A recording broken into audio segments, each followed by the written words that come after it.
దీపం పెట్టిన కారణం చేత అలక్ష్మి తొలగుతుంది. పాపము దేని వలన పోతుంది? గంగా స్నానం చేత పోతుంది.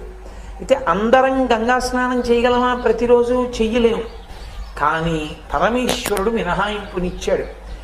ఎక్కడ ఎక్కడ ఏ తటాకము కాని నుయ్యి కాని నీరు ఉంటే చాలు, నీరు ఉన్న ప్రతి చోట గంగ ప్రవేశిస్తుంది ఆ రోజు. ఎప్పుడు? ఒక్క జామునందు మాత్రమే, తెల్లవారుజామున ఒక్కసారి. శ్రీచక్రం.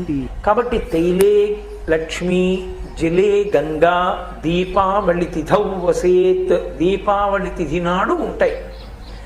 అందుకని ఏం చెయ్యమని చెప్పింది శాస్త్రం అంటే, అలక్ష్మి పరిహారార్థం.